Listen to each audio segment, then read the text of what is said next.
Okay, good afternoon, ladies and gentlemen, both present in the room and those who are joining us online. Is there an echo? Are we good? Are we good? Is it fine? You can hear me? Yeah. Okay. Let me start by just apologizing on behalf of a number of our academics who are not here today.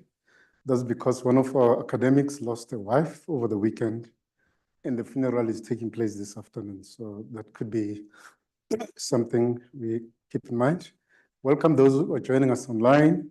This is a very special occasion where we're going to be talking to you about a book that's just been published and released by University of Johannesburg Press and with several authors.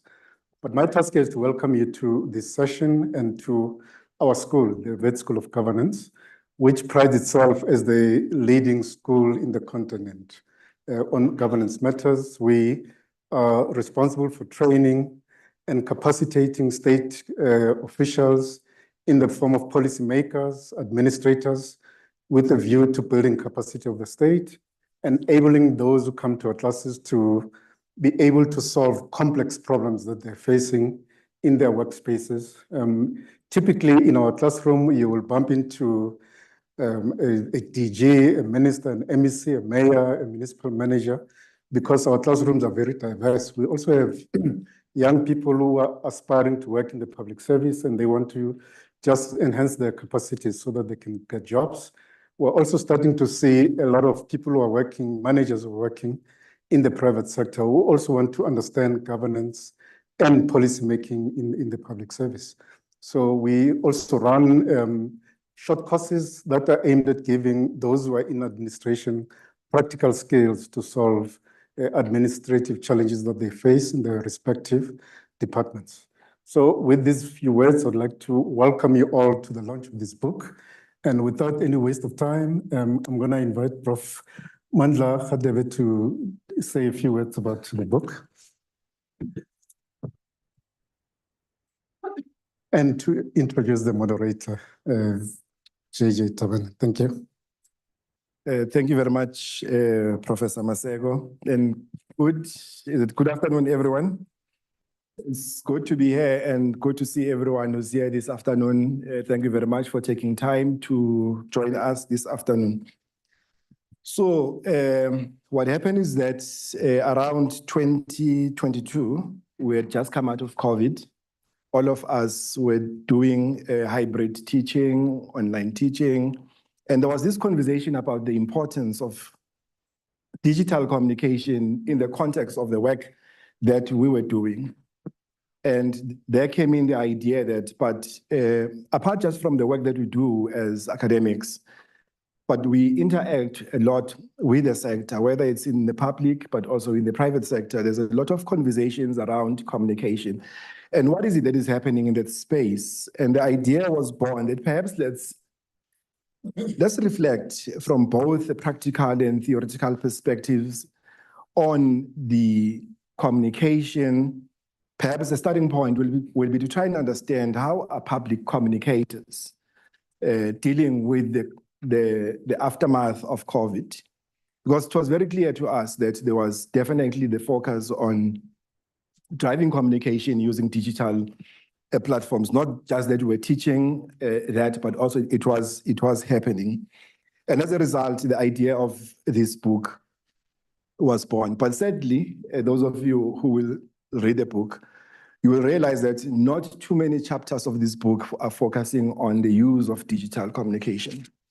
Of course, there's one or two that really took the mandate and the call seriously to focus on that. We just felt that perhaps as a starting point, why don't we perhaps lay the foundation of articulating on the ideas of public sector post-COVID in the context of digital communication. And a number of colleagues responded to this call, and we are proud of the product that came out of this call. And part of, and I think what is unique about this book and what is perhaps is exciting for me about this book is that you have what I will call Professor Masego academics, but also with practical experience. So people who've been on the field, not just people who are theorizing about communication, but people who are also have been communicators themselves and understand the implications and the need for communication. So this is what is contained in this book. Quite a number of chapters that I'm not going to tell you about these chapters, because I think that do get a copy. UJ Press is here. I think we must give them a shout out for taking the project and making sure that it comes out. Of course, if you want a hard copy, you have to pay for it. But if you want a soft copy, it is available on, I think, UJ Press platforms. I think they will announce that. A number of colleagues have made contribution. Chapter 1 by Themba Masego talks about the role of government communication systems in South Africa. And because one of the bigger things in South Africa is that over the past 30 years, there are things that we take for granted these days, that government must communicate. And I think public sector communicators has been under a huge amount of pressure with the GNU. In the context of the GNU, everyone has a view and ideas. And I usually say, you cannot solve a political problem through communication. But I think it is important to understand the systems, where they come from and how they got to be where they are today. And I think Professor Masego does that very well. I think chapter 2 is very important for me, which is going to be the last chapter I mentioned, by Lakela Kaunda and Ricky Mkonza.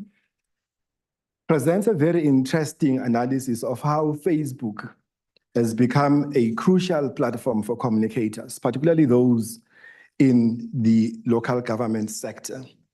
And I think that you do get a sense that how the book is structured and what are some of the debates and discussions that you'll find in these books from the history of communication in South Africa, the implications, the views and the perspectives to the ideas of how social media is used. Social media is very important because in the digital age, South Africa is one of the countries globally with the highest internet penetration in the world. I always make this example that South Africans, there's a high mobile phone penetration. I think we're now going to 200%. It simply means that most of you have got more than one cell phone or mobile phone. But most importantly, in South Africa is that there is a huge uptake on social media. I think the global trends is that around just over 2 hours, people will spend a day on social media. In South Africa, you're going too close to 4 hours. Of course, there are usual platforms that are important, Facebook being one of them.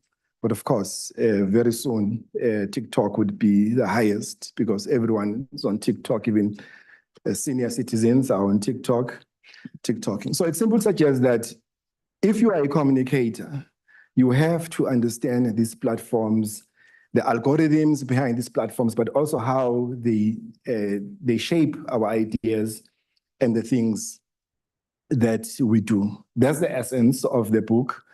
And I'm glad that some of the colleagues that have authored the chapters are here to talk about the book.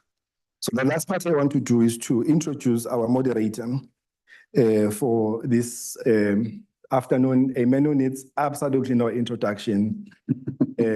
Professor J.J. Tabane. He's an alumni of Wits himself. He holds a PhD from Wits University, but he's one of those pro-academics I'm talking about.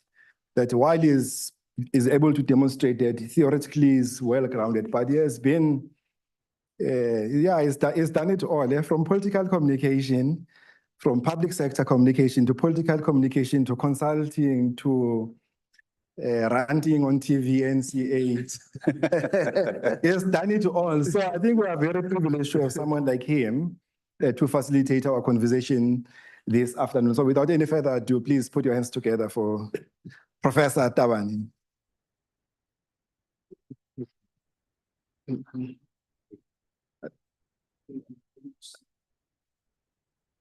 Or else you can. Thank you. No, I don't have your mic. You must.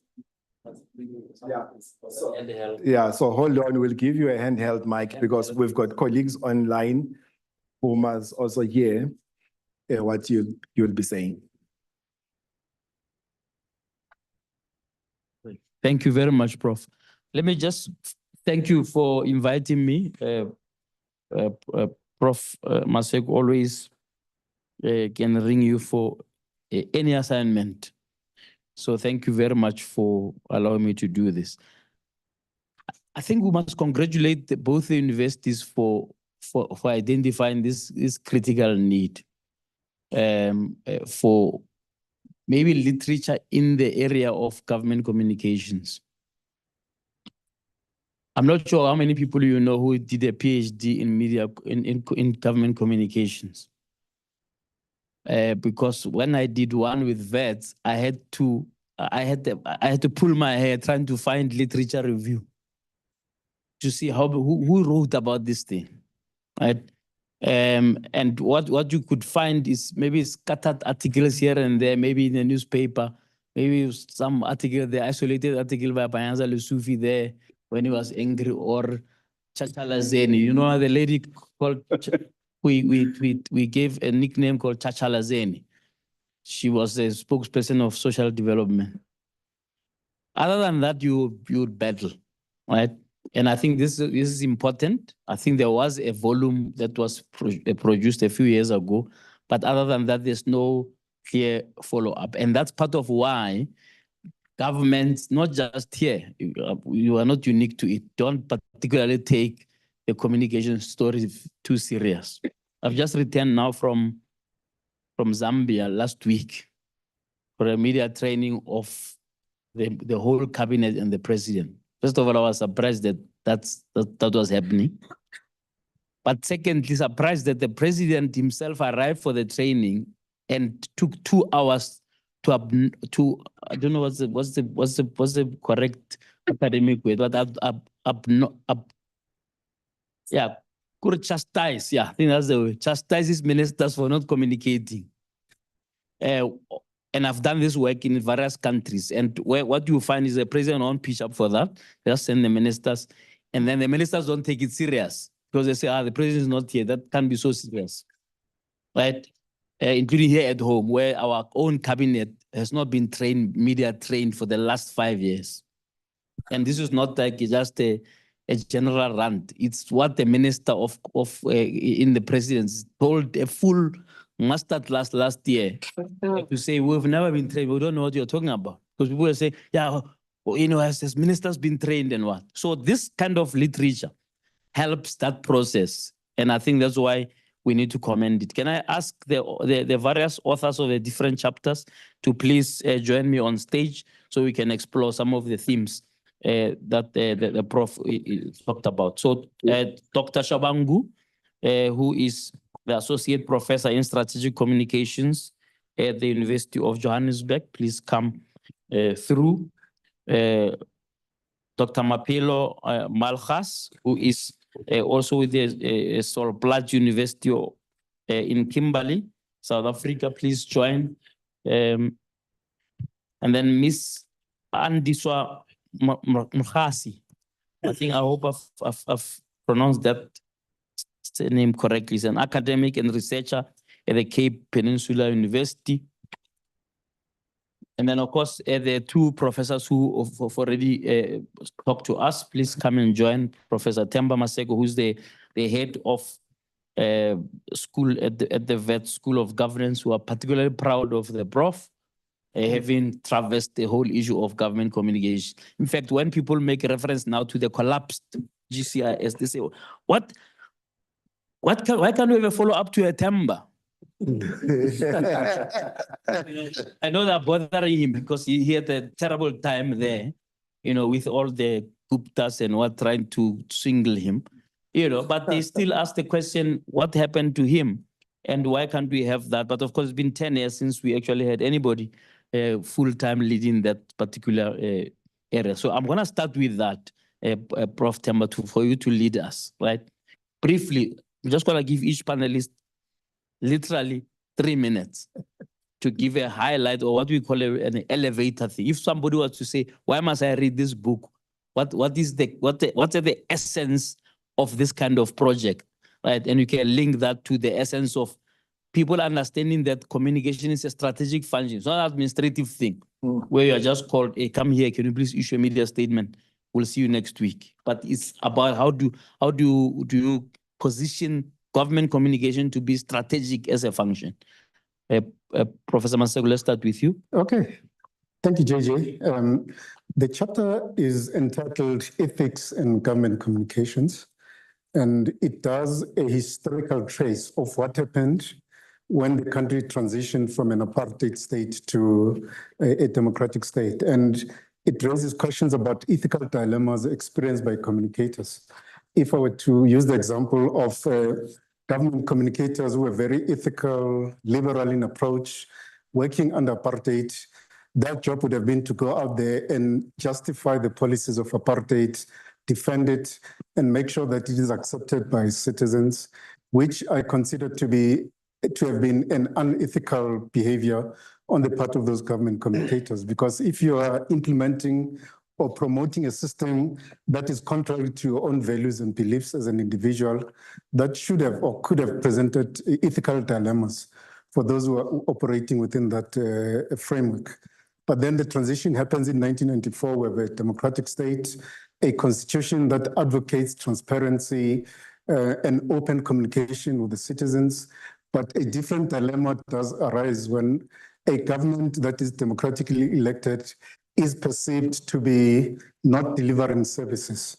The expectation being that those who are communicators in this system are then expected to go out there and portray an image of a government that it seems to be failing to deliver services, but try and portray it as a positive governance system. And that presents dilemmas. And examples that we talk about in the chapter include the fact that, when there are serious allegations against government or against a minister, government communicators are often expected to defend those ministers and not communicate the truth to the public. So the chapter then moves on to try and come up with theoretical tools that could help individual communicators to navigate through those complex situations. Because if you're expected to say there is no corruption when there is corruption that every citizen can face, how do you then handle it as a communicator? Do you continue to say, no, the government is honest, there is no corruption at all? Or do you remain true to your own values to say, listen, although I work for this government, I know that there are challenges about either corruption or poor service delivery, and how do you navigate that role? Do you stay on and try to be ethical and communicate a positive message, even though you're working in a context that is experiencing serious ethical challenges? Or do you, as a communicator, decide to move on and refuse to be part of a communication system that could be advancing what one may term propagandist communication? So that's what the chapter deals with. And I want you just link up with that. I mean, how would you answer that question that he's asking in terms of what should communicators do? Not everybody's a Tema Masego who will say, go away, I will see what you do. Often you're talking about junior communicators who are in a job, right? But they are also advisors. So they have to straddle the two things. And sometimes they default to just being in a job. I think it's really a question of the ethics and doing what is right. The country, clearly, in many organizations, we do have an ethical leadership issue. And this is not only at certain departments or certain organizations, but I mean, we experienced it when, for example, in our chapter, we look at the communication, the programs that are aimed at developing SMMEs. Now, you've got an important issue where it's been researched, and globally we know that economies, particularly in developing economies, they rely on SMMEs. But from a practical point of view, when we went into the field and you ask these informal traders, do you know about these support structures? No. So where does the money go? And and this drew again from the COVID relief fund that was meant to support SMMEs. But when you actually get in and you dig deep in the field, speaking to these SMMEs, you find that they never received those funds. They never benefited. So again, it rose to the issue of ethics. Who's at the bottom of this, and really how can they make sure that they don't get caught up pleasing the boss, Yeah. but at the same time doing what is right. And that's what we did in the chapter. We explored all of this, and we proposed a framework in terms of how can government departments, particularly those are tasked with such an important issue, and that is to support SMMEs. How do they make sure that these programs are known by the beneficiaries? And I mean, we cannot at any given stage forget the fact that while we're in the digital age, but also there's still a high level of inequality in our country. So someone who's in Delft in Cape Town, for example, there's connectivity. So they may have access to a digital platform, but whether they have connectivity, it's another story. Yeah. So this individual cannot even access this platform. So we must not forget those challenges of inequality, Yeah. and they are addressed in the chapter.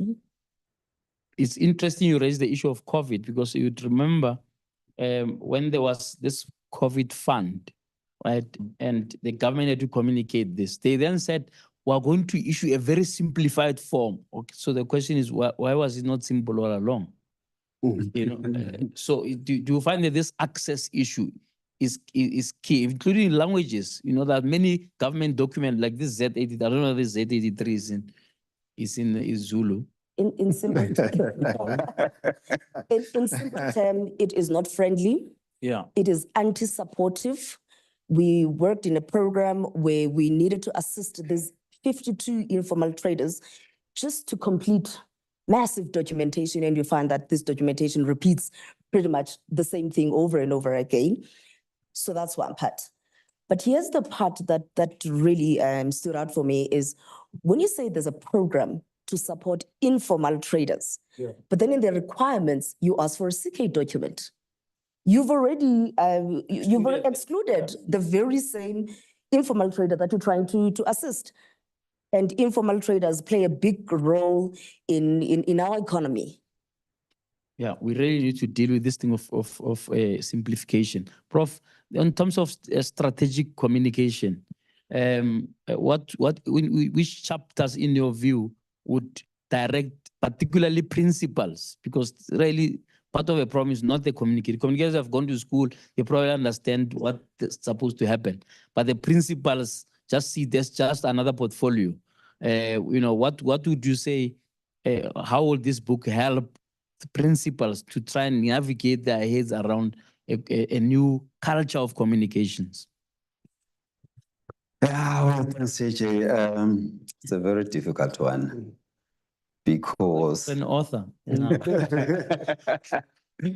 for government communicators, they need to have content to communicate.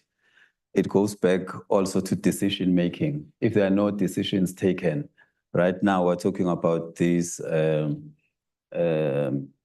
poisoning issues. If our leaders, our political leaders are not saying anything, but you get an instruction as a communicator that you need to say something about this. We need to say something about this. You will end up getting a press statement that says a minister has met with the member of the executive committee in one province and the mayor, and that would be your media statement. Sure. You absolutely say nothing. Another important issue that I wanted to highlight that is on chapter 5 of this book is the issue of bureaucracy in government as an institution, which also impacts on government communicators. In addition to bureaucracy, there are personalities behind those bureaucracies. They tend to blockade this whole process of government engagement. So gatekeeping, basically. Exactly. So all those topics are explored in this book. I have submitted a chapter that looked at the role that strategic communication can play in mitigating collective bargaining conflicts in the local government within the Gauteng province. Because I think local government it's where government is. When we talk about services, it's when we refer to local government. So that's where we should get the issue of governance right. Yeah. But if we can't communicate properly there, then it's a problem. Yeah, So- and if that local government gives you a guamanda and say this is your best foot forward, can also be in trouble. Yeah. Because it all starts with leaders and it goes to communicators because we have to play the role of a buffer between leaders and communities. So in strategic communication, we encourage what the public sector communication calls development communication, which is collaboration with communities. So those are some of the ideas that I'm trying to raise in the chapter. To encourage local government leaders when they engage with trade unions and communities on issues of service delivery. Prof, if you can just come in there. I mean, we now deal with, just linking to that, the issue of imbizos, for example, where people just a big mass meeting and a song and dance, and then in a year's time, you may find that you have to repeat that imbizo because very little has happened. What can be the role of social media that you talked about earlier that can bridge that gap? Given that you've said that the digital divide in a sense has been lifted. If you look at the number of people with more than one cell phone and all of that. You are correct, JJ. I mean, one of the things that is often talking about these days is the national dialogue. I mean, I don't buy into that idea for what? Why do you need a national dialogue to deal with issues, the problems that all of us know? What are the problems? What we need are solutions to those problems. I think you are correct that the chapter I wrote is on citizen engagement, because part of that is the Izimbizo you're talking about. But I want to come back. I'll come back to this chapter. I want to quickly raise the following things that is pertaining to the volume 2 that will be issuing a call very soon, about which will exclusively focus on digital communication and the impact on, for example, artificial intelligence and on the public sector communication. When you talk about social media, you have to deal with those issues. We are dealing these days with issues of digital stakeholders. How do you manage media engagement in a context of dwindling and collapsing newsrooms that are being collapsed by digital communications? I mean, what are the roles of speech writers in the context of generative AI? Those are issues that I think are important that we need to theorize about and try and find answers to what communicators are themselves dealing and relating to those issues. And I think that to come back to your question on Izimbizo and what I write and what I argue for in this chapter is that part of our problem is that we tend to rely on the theories from the global north to understand our problems. And these theories are obviously brought into our context because of globalization and the issues that we deal with.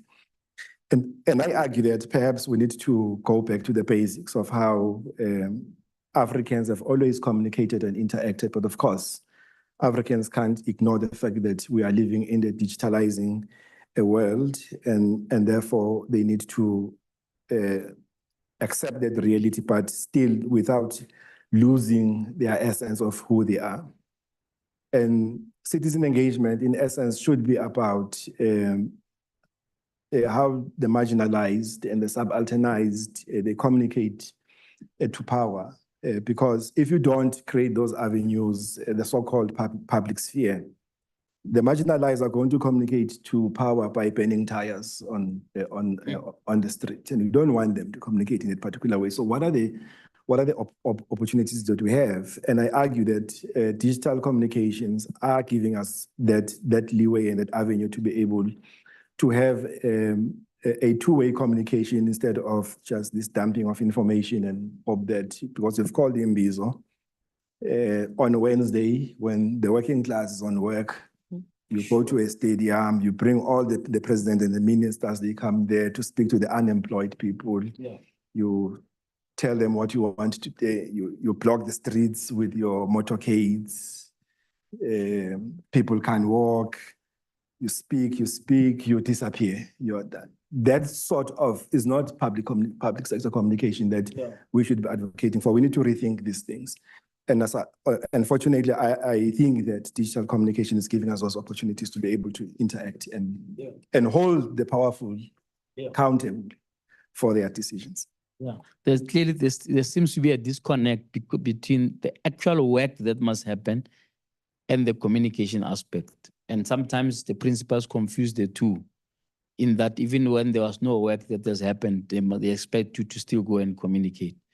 Dr. Kami, please come in there to say how do you solve that overall in terms of repositioning the role of communication? If you look at the ComTask report, it emphasized the issue about the seniority, for example, of the communicator, so that if a minister says to this junior person, "Oh, go and say X, Y, Z," that person should say, "No, I'm not going to do that. Let's rather find a different message," right? And I think that it's also linked to the issue about authenticity of the message. We still have to, be told when we are doing research to go and look for some German philosopher. I had to do that. To try to read the book, because that book was translated from German to English, so that's part of the problem. Yeah. And then at the end of the PhD, then the supervisor from, a marker, examiner from Rhodes said, "Yeah, but you must go and read the following 15 books of African experts." Right? I'm not going to say whether I did go and read the 15 or not, but he was basically saying, you're going to be an African expert who is only referenced Habermas. Yeah. You can't, or Biko. Then it's too thin. Enter that sphere. I mean, how do we close this gap between theory and practice? No, thanks, Prof, for that question. I think really there is that disconnect, more especially in the work that myself and Andiso were doing, because our research focus is actually small businesses. And that disconnect comes from, one, that the programs themselves that in our experience that are developed to help the people on the ground, in this case, informal traders or small businesses, those programs are developed in the absence of the representation from those groups. So we sit in a boardroom, we develop a township rural entrepreneurship program, TREP, and we put out the requirements through the Department of Small Businesses. And then we share on social media, on Twitter, on Facebook, and we wait for applicants to come through. And even if, I think there's one scholar, Patterspy, says, even if the traders know about this, but these documents are quite complex for them. I think, as Andy so alluded, that the first thing you are asked is the IPC bank account for the business. And these are not translated into language. Am I right to say they are not translated into the other 11 official languages? Not at all.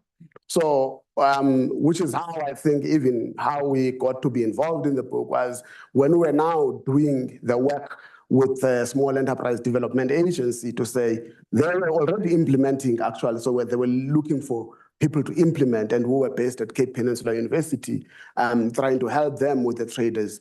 And it also excludes the associations that represent the traders.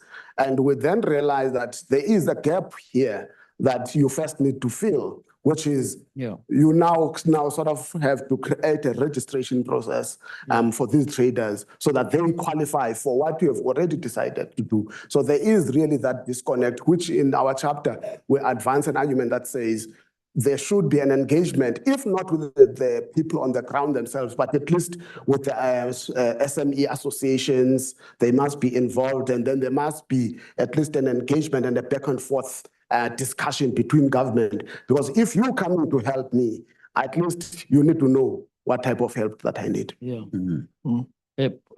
Prof. Maseko, if I may, before I go to the audience, does this, all of what you have discussed, does it suggest that you need a new template of what used to be called the communication strategy of government that used to follow the SONA, where you got a big template, they'll say communication environment, this and this, challenges, etc. And then everybody must cascade that to every department. It looks like that template may be missing some of the elements, including digital, including this closing of the gap between practice and theory. Well, your view, I mean, is your sense that there's an appreciation of that already, and that the GCIS maybe has moved away from that stoic template that they used to have that follows the SONA? Well, speaking from a distance, I'd say there is need for change because the world around us has changed and we can't continue to implement strategies that we did 30 years ago. Prof. Mandla, you know, the whole notion of Izimbizo is something that we initiated when I was in government. It was an attempt to close or bridge the gap between the citizens and political leaders because our sense was that the only time leaders go to talk to communities was during election period, but after elections, they lock themselves behind dark boardrooms, et cetera, et cetera. The whole notion of community development communicators, it played a very important role, and I think there's still scope for that to continue because what those development communicators did were people were employed in communities, they didn't work in offices, but they worked in communities. And their task was to understand what the communication challenges and the needs are in the community and then come back to government. And one of the things that we were able to achieve through that system was the fact that we collected data which was telling us that citizens can't access government services. For example, applying for a license, an ID copy, getting a medical, whatever check. So we came up with the notion of multi-purpose centers, where we said government services must actually be built and delivered in communities themselves. So we got all national departments to set up offices in villages, in townships around the country to improve access to government services. So the framework, I think there's time for change. The world around us is changing, and the emergence of social media platforms, I think, creates an opportunity for interaction because it's not just, as you say, Prof, not just government saying things to the public, but is the public giving the opportunity to also comment on what government is doing, criticize and raise their issues so that there's that open democracy in the true sense of the word. Yeah. So the scope for, I think, reviewing the framework and making sure that greater levels of participation by citizens is encouraged because at the end of the day, that's going to lead to an improved level of accountability on the part of politicians or government officials. Because if they know that if they take a decision, it can be challenged immediately on social media, I think that it may actually make people more aware of what actually they are not doing correctly. I wonder whether those multi-purpose centers exist and whether you, Prof, you think maybe there should be virtual multi-purpose centers, and I'm not sure whether they are there, but people are not going to physically, I mean, people will not even go to a bank anymore, let alone go to look for a leaflet from government. I mean, I don't know if people go for those centers for. I remember I once visited one or two, I can't even remember which township, where I found stack and stack of, what is this government newspaper? Vukuzenzele. I found stack and stack and stack of Vukuzenzele. Is it mine that is not working? Where we found stack and stack of Vukuzenzele. I was a publisher of that magazine, so I take the criticism. I don't want to criticize something that we haven't done any research on it. But for me, But is there digital Vukuzenzele now? I don't know. I haven't seen it. And I think to the point that Prof. Maseko is saying that the world has changed around us. And in actual fact, the audience that we are trying to speak to, the citizens that we are trying to speak to, a vast majority of them are on digital platforms already, on social media. And there's a study we're trying to do to understand the digital consumption in the townships. Because there's this big uproar about how expensive data is in South Africa, but yet we still see a number of South Africans on digital platforms, consuming digital platforms, whether they are trying to understand a brand or whatever it is. So what is a correlation between the high cost of data and the ability of the public sector to take advantage of the people on those platforms? Because whether we like it or not, the world has changed. You don't want to be telling people things that, I mean, there used to be a TV channel that says by the time you get this news, there will be history. Yes. And that's what seems to be happening. You're telling people things that they know already because they would have been on these platforms. And the manner in which they consume news is sort of changed. So they no longer wait for primetime news, or if they still exist at 7 or whatever.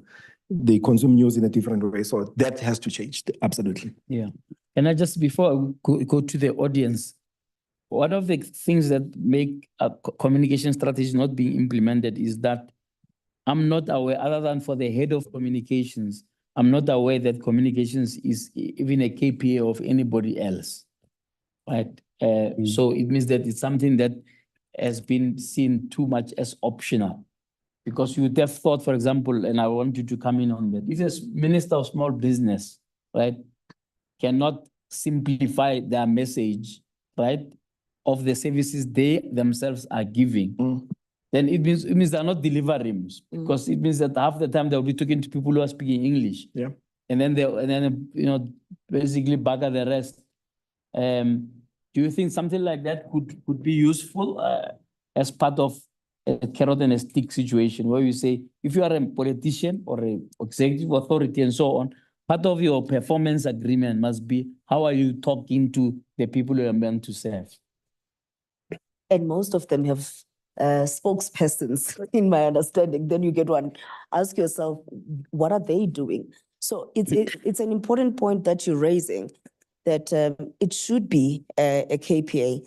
And again, they would host these mbizos and record them as communication that have communicated. Yes. But in what we've discovered, and I think it's the common thread that has come up, that the issue of communication is not a one-sided issue. It Yeah. should be a feedback. The other person that you're communicating to, you need to understand whether they were able to get the message. How did they interpret that very message? And if you find gaps of a little bit of less understanding, you make sure that you clarify it.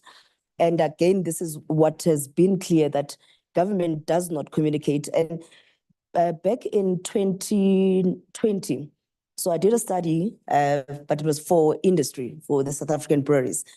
And it was looking into the role of representative bodies.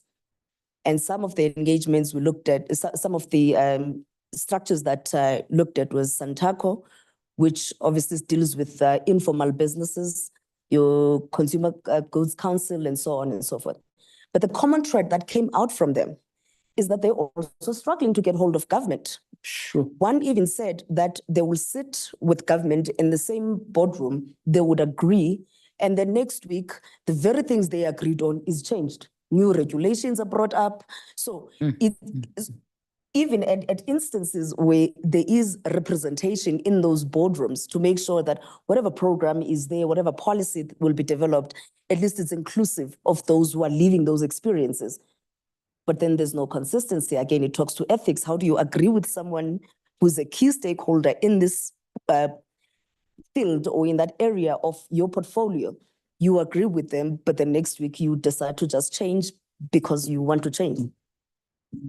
Yeah, it looks like we need an imbizo on applications overall. I'm gonna ask the other panelists to come in on the Q&A, to lead us on the Q&A. Let's hear from the audience your own take on some of what has been discussed here. Obviously, we encourage you to go and look at the book. The book is written in such a way that you don't have to read it cover to cover. You can choose particular subjects or particular chapters and use it more as a reference book. Let's hear any comments from the audience. Okay, there's nobody this side. Okay, this side. This one here. All right, please go ahead. Good afternoon. There are two hands there. Good afternoon. Thank you very much for the insights that we're getting today. My name is Monaghan Mukhoja, former spokesperson for the recent past Minister of Transport. I think Professor Maseko, quite in your opening remarks about ethical communications, I think there tends to be a dilemma because sometimes I think one of the panelists also talked about the role, or was it Professor JJ about the role of communicators also taking up an opportunity to be advisors.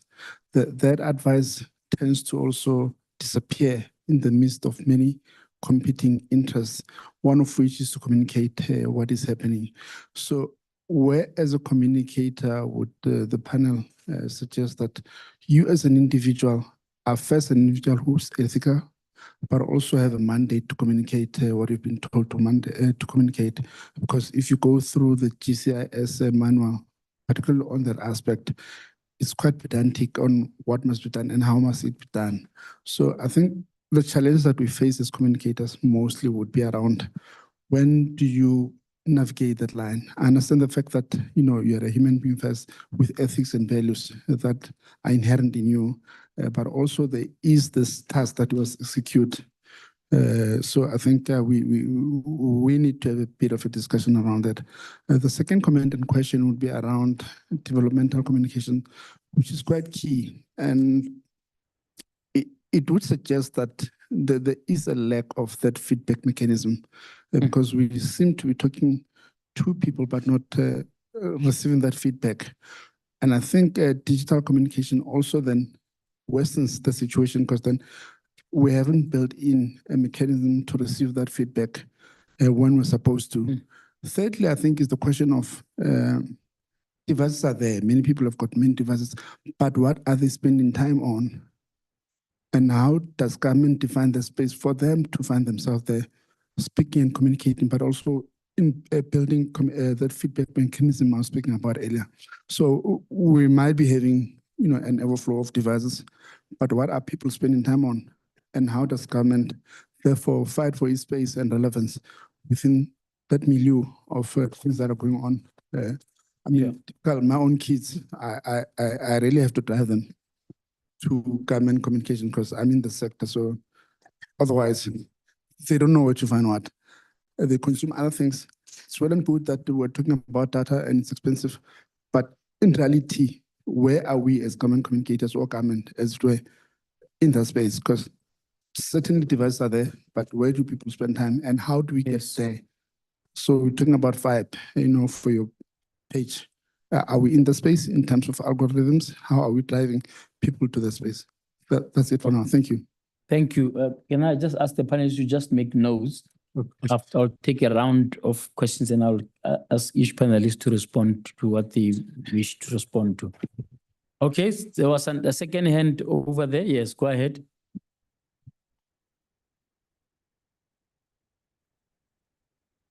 Hi, everyone. My name is Te Masia. I'm from the organization called the 8 Red Apples. It is a socio-economic organization with a focus on uplifting incomes of African households. Before I start with my question, really, I just want to raise a problem I keep raising everywhere. I come across a lot of solutions. We go to such events and we hear about solutions for the people that we wish to help and to address. And I start by saying, we spoke about the fact that let's look at data. All the solutions that we're coming up with always have a barrier, and one of those is data.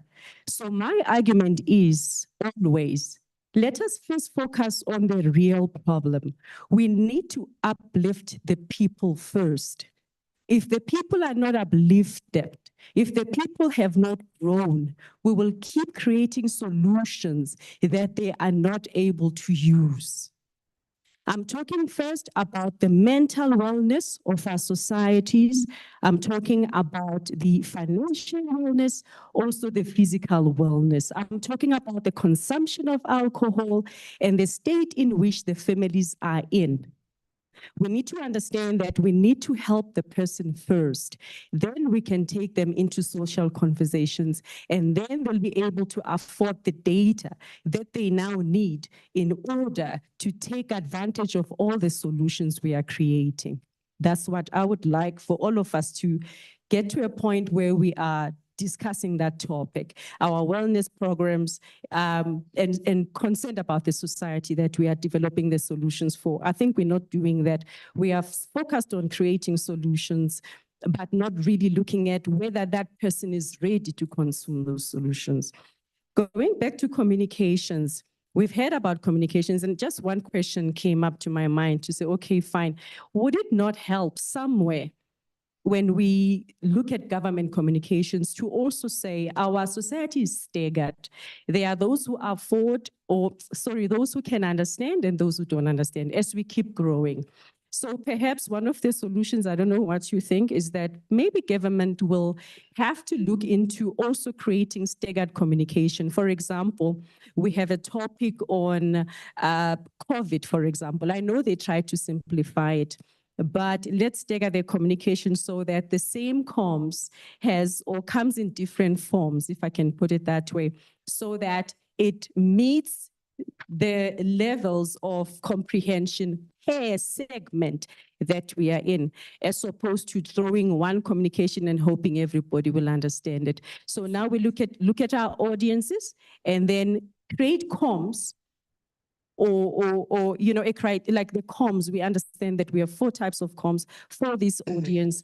Same thing, but communicated differently so that everybody is uplifted, instead of sending just one newspaper or one statement that goes out there, leaving so many behind. Thank you. I think that's very good advice. That's what communicators are supposed to be doing, that in the first place, and not just issue a general statement that goes to 100 news agencies. Okay, let's hear. Yes, please go ahead. The lady. The gentleman. I don't know whether it's a gentleman or a lady. I see a person. I can't see that far. Good day, Go ahead. everyone. Okay. Thank you for the presentation. My question is in 2 folds. My name is Tenjiwe Masugu. I'm from Nehau in communications. When it comes to engaging when we distribute content, just like for us to maybe take a second to assess whether the information that we put out, who do we put as the custodian that's meant to engage? Because on our platforms, for example, we have information that we issue out, and whenever people engage, there seems to be no feedback coming back. So I don't know whether that has been addressed in this book, but I'd just like you to shed some light, since you've already done a lot of research, to say who must now come back and respond when the information is on the public domain. Because we issue the information and people are interested and they want to find out more, but then you find that the media spokesperson or the communicator is going to be boggled by responding to information all day. The second part is, I don't know how maybe we can share ideas on this, but what we've seen is that, for example, in labor, we have a lot of work that is being done to sort of capacitate and strengthen the work that is being done by the government. However, there is, as we speak right now, there's deadlocked salary negotiations. And there's red tapes in terms of what you can issue out and what you can share with the public. So there's a lack of transparency, and the path to information there is not quite consistent. And we now get to a place where the community members as well as labor, it looks like we are fighting the government when we're all aiming towards the same thing.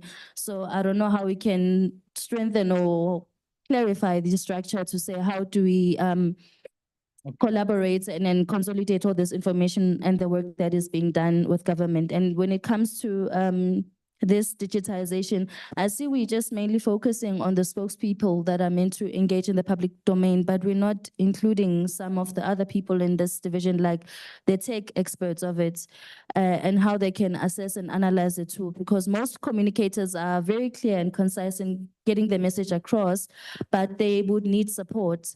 So can you please just maybe just share who else can be included in this? Because we understand that it's a collaborative effort, but there's a vacuum there for the people that can be included in terms of technology. Okay, let me ask Thanks. thank you. Let me ask the panel to respond to that first round. And start. Tim. Okay, I'll go first. I think the question was about how do we assist communicators to navigate the ethical dilemmas? What the chapter does, for example, is to look at 3 philosophies in the field of ethics. The one talks to what one may call utilitarianism, which is basically using the theoretical tools to evaluate the conduct of a minister or a government official or a communicator. And if that decision or conduct benefits the majority of citizens in society, then that is used to justify a particular decision. So for example, let's take Eskom load shedding. There's a lot of corruption involving the Guptas, et cetera, et cetera. But those who are defending the Guptas argue that what was done by Eskom officials then was okay, is acceptable because it benefited the whole of society in the sense that load shedding ended. The second approach then says you need to give communicators tools to manage dilemmas, and they say the tool there, as far as the theory is called deontology, which basically says use codes and rules to direct communicators. So if you're faced with a situation, look at a document that has a code to say you must do the following as a possible option to actually guide communicators. The third option is essentially saying your values must guide you when you're facing challenges. And some of the options communicators face would, for example, be to say, okay, I don't like what I'm being asked by my employer to communicate, and all I'll do is to simply leave, resign, because what I'm being asked to do is contrary to my own personal values.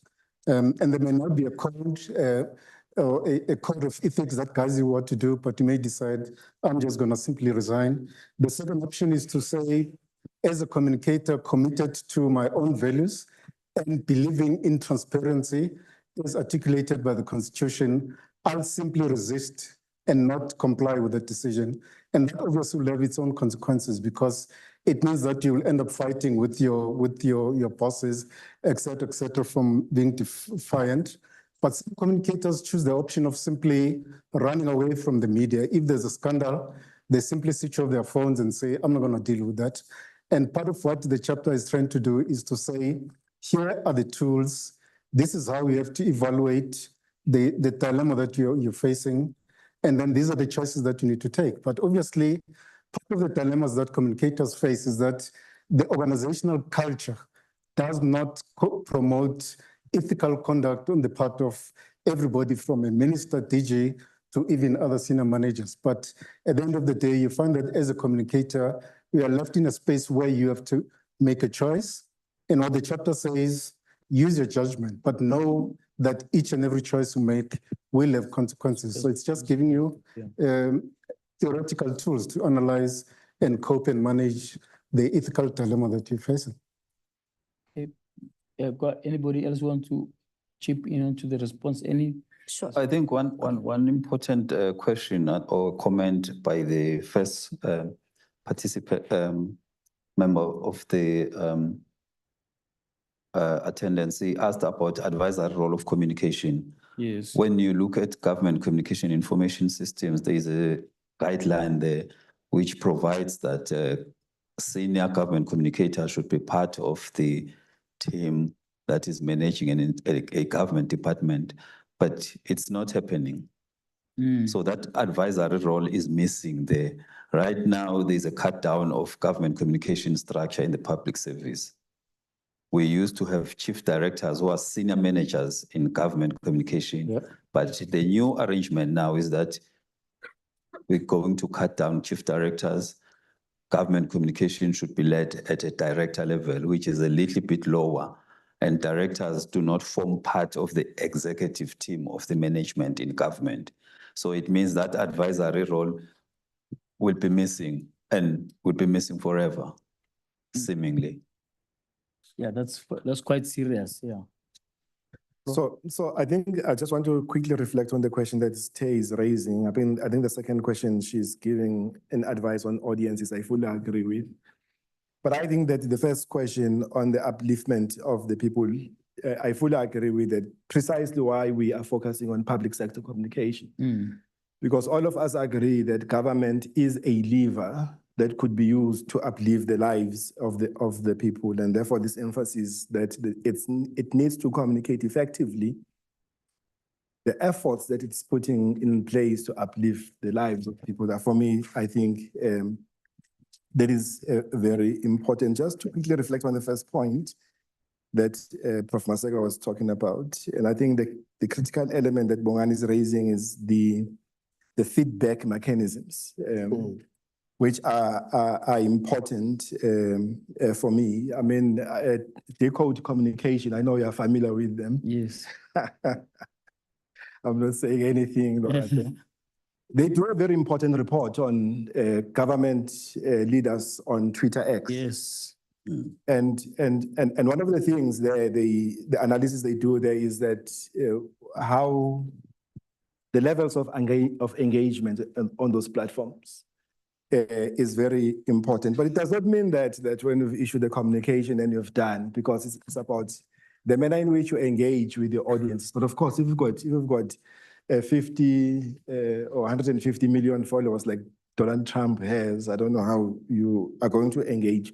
But also we should not lose sight of the fact that in these platforms, there's a lot of disinformation and misinformation that permeates the system. So sometimes it's you're competing with so many issues. So it's a reality of the game. But communicators, like all of us, they are very good at assimilating, because in a context where there's high level of unemployment, we do what Bodio talks about, the rules of the games.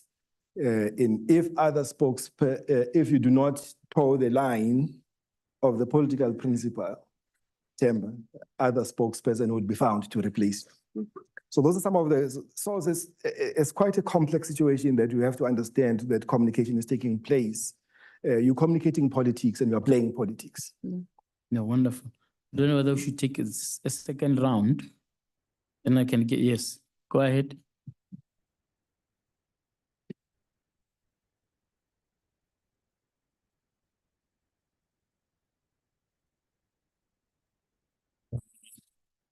My name is Mpho Simane, just a South African.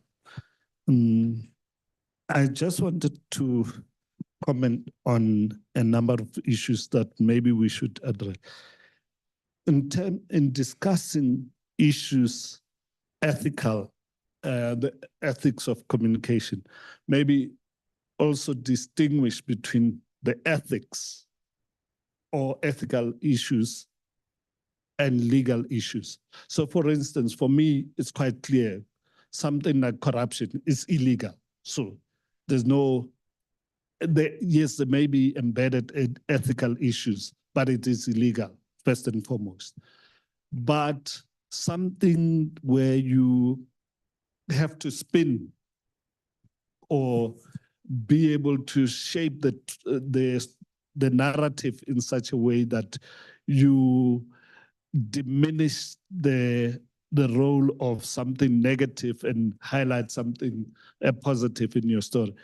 That could be ethical, as a former colleague of mine used to say, being economic with the truth, So, and and that's often what communicators have to do. I mean, I was dealing with a story today where one of my clients, they failed to meet their targets, but there was some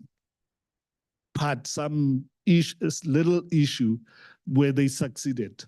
Then we just have to write a story based on where the element that they succeeded to, and be able to ensure that, that is what is covered. So, I mean, I do agree on the issue of importance of ethics, but because government communication is essentially political communication, the ethics become, in political communications, the ethics become difficult, and I'd like. But what I think, just if we may comment on the state of South African government communication, it's not value-based at the moment. I think historically we've seen where we have succeeded, where at what I would call the heydays of South African community, where we were communicating values, like whether it's nation building or Batupili or Masakani and all that. all those were, there's a common thread of values. And I think Prof. Maseko talked about a little bit about, or was it where there's no common value system within the department, but not even within government as a whole, that a thread that says, this is what we are about. And you've seen that even in other elements where in the US, historically, they would say, you know, the issue of your government needs you, or where you rally the society around a particular value and all that. And that's why even our own people, when they communicate with us, they ban things and all that, because we have failed to build that. And lastly, the issue of the diminishing role of, or the diminishing importance of an advisory role in South African government communication. And I think that's also led to the state we are in terms of communication, because the advisory role is no longer taken as important, but it's more like almost secretarial work or administrative work, Yeah. where you produce things. Thank you very much. Yeah, all right, Mpho, thank you. That's a guy who I owe my career to, because he decided to go and study overseas, and then he created a vacancy and I was appointed. And when he came back, I refused to leave. Okay, let's go. I want to take two more, and then I get the panel to give me my parting shots. Okay, let's start. Yeah, you can continue the story about overseas. Now that No, that's the totality of the story. He went to study, there was a vacancy, I was appointed. When he came back, he looked for another job because obviously he was more qualified. And I just refused to leave, I stayed on. And the rest is history. Go ahead, please. Thank you, Prof. It's Mandla Ntlanganiswa here from Boxing South Africa. The topic is public sector comms in the digital age. I would think in some way there are some positives.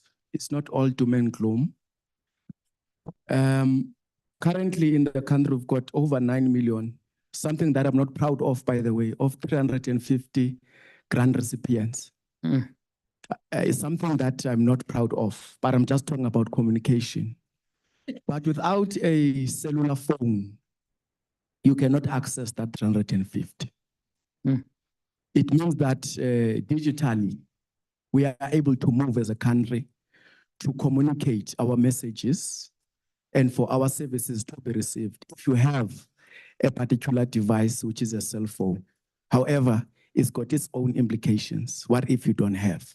So I'm just trying to say that in terms of the frequency and the numbers, you know, we managed to get plus minus 9 million people to receive those grants. Moving further, coming now to bureaucrats in boardrooms and offices. If you can ask maybe what are the priorities of the NDP, that in leadership positions that are supposed to drive this government agenda as public representatives, I can tell you, Prof, that you'll be shocked with the response. I don't know, but looking at how people are communicating, how people are operating on a day-to-day basis in terms of servicing our people. The recent case here of ESCOM, changing of ESCOM boxes. I was at home in the Eastern Cape this past weekend. I decided to visit my aunt in the rural areas. When I arrived there, there was no electricity. I'm on taps. ESCOM have turned off almost half of the village. They are not aware of this. They don't even know what is going on, but they know that you must go to ESCOM for your matter to be sorted. Yeah. However, they don't know why is the electricity off. ESCOM is a government entity which is supposed to be clear when it comes to communication. Now my aunt is using wood to cook. in the rural areas. So I'm trying to say there is a gap that from bureaucrats to those that are on the ground, you've got a councillor in our area who doesn't even know where to start. What are the priorities of his own or her own municipality that he's a councillor at? So there's quite a lot that we need to do. Go back to the drawing board, take communication to a basic level. Because we've got a lot of English, Prof. That does not make sense, When I joined the entity, I went through about 10 years back of conventions, imbeciles that have been convened. All these years, you see that it's a repetition. Now we're going to a new MTF period. We're going to sit and spend as government people sitting on problems. Professor Tawane will eat there because we'll be confronting them. To assist. So I'm trying to say that simplicity, on communication and making sure that we go back to the drawing board to see what more can we do. Thank you. I think we need Professor Maseko, I think we need a full seminar here because the people are delivering the papers. It's fine. So it shows that there's that hunger to reshape the whole landscape of government communication. I'm going to allow last question, and then I'm going to ask my panelists to close with their parting shots. Just to pick up on that, Prof. All right. I think my question to that is that what measures are there to ensure that the communication reach the intended people where it's supposed to go? I think that is what I take from that from my colleague here. All right. I'm sure we're gonna have to leave it there, but let me get the panelists your parting shots, please. Prof, you can start. I can start. I think the point Mpo raises about ethics and the law is interesting. I just have difficulty to say because communications is political, ethics should not apply. But I'm sure that's not what you say, because a lot of unethical behavior may not necessarily be strictly illegal or breaking the rules. For example, the ministerial handbook allows ministers to travel overseas on business, fly first class, etc., etc. But then the minister goes overseas and spends 1.6 million rands on a trip over 4 days. They will say, no, but I didn't break any rules, I didn't break any law, because it's allowed. But from a public perspective, that conduct or act is perceived to be unethical or immoral because it's wasting state resources, etc., etc. So there is a line between ethics and law, yes, but unethical conduct doesn't have to be unlawful in order to be viewed negatively by citizens. So it's about what standards, moral standards are adhered to by the actor in that particular situation and how that conduct is viewed by society. Society is saying when millions of people go to bed hungry, is it acceptable for a minister to go overseas and spend 1.6 million rands when many of our citizens can't eat? So that's where the ethics and law becomes an interesting discussion. Yeah, I think let's take it back from your first question was it needs to be made a KPA of all these government officials, and then but also making sure that they are equipped. If we see some of their engagements and some of their posts on the social media platforms, the skills deficit. Yeah, there is a skills deficit. And again, it goes back to us saying that the world is moving faster and we're not moving fast enough in terms of theory. So that could be it could be that there is a code of conduct in terms of how do they behave, but now it was developed moons ago, so it doesn't include right now the issue of digitals, the digital age that we live in, particularly now AI. But I just want to close on something that communication, we see that there are lots of people that are on Facebook. We see that when it's communication around how do you access the grant, then we get the big numbers. But then when we communicate other things, we see that in universities, when we host sessions of this nature, when we're going to address substance abuse, the lecture rooms or the auditoriums are empty. But if it's going to be a bash, that communication finds its way. So we can learn from the School of Brand Management. And number one, it really talks about consistency in communication. There's no way you can communicate a particular message once off and think that it will be understood and carried out like that. That's over and above the fact that we need to have a feedback session just to understand whether the person you're communicating to, do they understand? So we need to draw up, and secondly, we need to be able to say who's the target audience and what attracts them, because that's what brand management is all about. You communicate a product or a brand, and you don't say, but I've communicated, your sales won't move up. You go out of your way to understand what channels does this target audience consume? What kind of language do they use? How do I get them to be attractive? So work needs to be done. I think I'll put it like that. Well, thank you very much. Okay, thanks, Prof. I think my brother are making a very important point about ensuring that we do engage with people. When you go to GCIS, I'm sure they do have an office where you're coming from in the Eastern Cape. And you would be surprised that they did engage with the people. I think one of the important issues to consider when it comes to government communication is the issue of reputation management. Yes. Because sometimes through the South African, the government issued a warning that people should not use N3 towards KZN because there's going to be snow. But people didn't listen. Why? Because government does not have a good reputation when it comes to people. Whatever government says, people will just say, oh, it's you again. Yeah. So reputation management is one important thing about government communication. Maybe, Professor, in our next volume, we need to consider that. Absolutely. Absolutely. Prof? Yes, so firstly, the volume 1 is outside, get a copy, get the authors to sign it for you.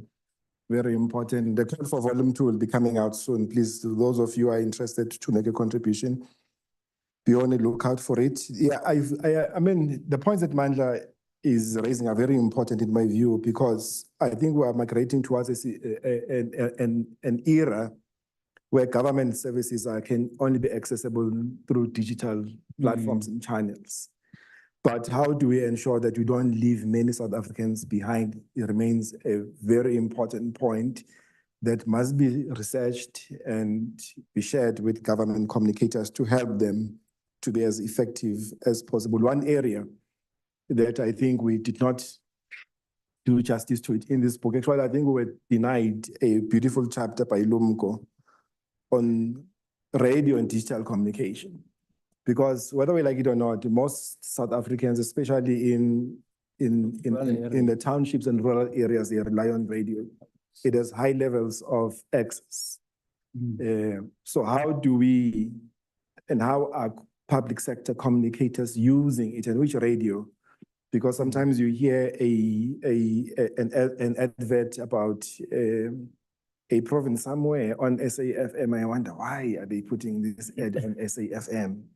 Because I can assure you the people they are speaking to are not listening to SAFM, but radio, nevertheless, radio remains important. So I think it is important that we must keep on researching and sharing the knowledge with amongst ourselves to improve, because I think the most important point that was raised earlier on is that government is an important lever for the transformation of the lives of many South Africans.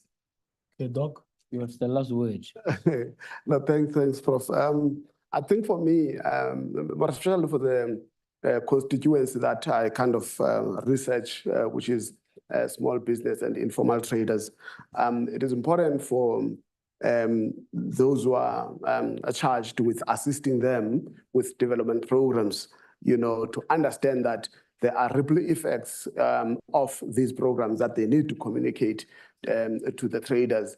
So far as competitiveness is concerned, because if I'm a local trader, at least I have my government to back me up in order to be competitive as opposed to the foreign national trader.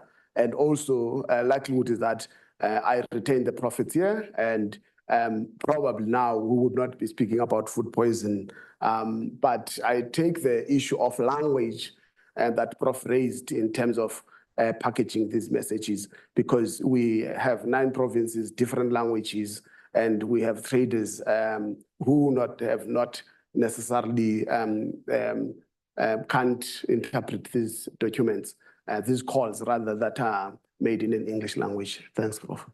Thank you very much. Please, let's give our panelists a round of applause. And Once again, congratulations on your contribution to increasing this body of knowledge around government communication. I think this book must be prescribed somewhere to government communicators. I don't want to say force-fed to them. But I think we need to find opportunities where we can distribute it.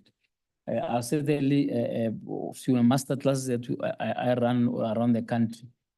I hope it's not too expensive, but I should be able to buy for everybody who attends that master class, because often you find that people come there, there's a little presentation, and then they throw that away, but there isn't something solid, well-researched, etc., that they can fall back on in terms of dilemmas that face the everyday work. So congratulations once again, and hopefully we'll contribute. Chapter, what is it? Volume 2. Volume 2. I'm not sure I was excluded in volume 1, but I'll also I'll contribute on volume 2. Gentlemen, thank you very much. There are refreshments outside. You can be free to go. Thank you. Okay. Thank you, JJ. Thanks everyone for joining the session. What are available to sign? Copies are available outside to sign, and as head of school, I'm expecting all of you to come and enroll with us so that we can have these continuous conversations as part of your academic progress. Thank you. Thank you. Adjourned. Great one, great one.